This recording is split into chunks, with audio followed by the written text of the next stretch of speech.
लाडकी बहीण योजना कधी बंद होणार नाही। विरोधी पक्षाने किती आवदळापट केली तरी सुद्धा ही लाडकी बहीण योजना आपण सुरू केली, ती कायम सुरू राहणार, हा शब्द आमचा आहे।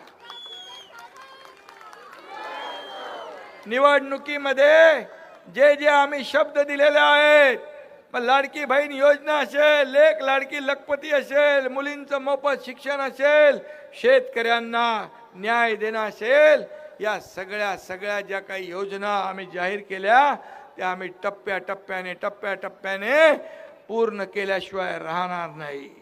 आमचं सरकार प्रिंटिंग मिस्टेक वाला सरकार नाही। मागच्या वेळेस एका सरकारमध्ये मुख्यमंत्र्यांनी लाईट बिल माफ केलं, वीज बिल माफ केलं, घोषणा केली, निवडून आल्यावर लगेच दुसऱ्या दिवसापासून विजेची बिलं पाठवली।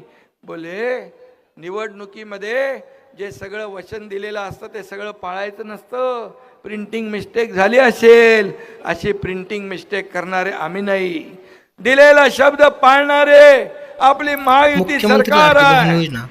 लाडकी बहीण योजना 11वा हप्ता। महाराष्ट्र सरकारची महत्त्वाकांक्षी लाडकी बहीण योजना 11व्या हप्त्याला करून लाभार्थींमध्ये चिंता व्यक्त होत आहे।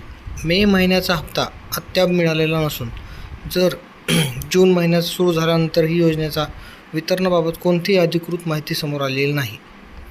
या परिस्थितीमुळे राज्यभरातील लाभार्थी महिला चिंतेत असून त्यांना दरमहा आज येईल उद्या येईल अशी वाट पाहावी लागत आहे।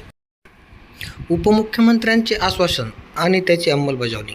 उपमुख्यमंत्री साहेबांनी 2-3 दिवसात लाभार्थ्यांच्या खात्यावर पैसे जमा होतील असे विधान केले आहे, परंतु त्याची पूर्तता झालेली नाही।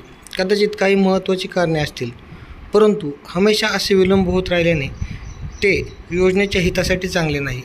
लाभार्थींनी नेहमी अनिश्चिततेची ठेवणे योग्य नाही।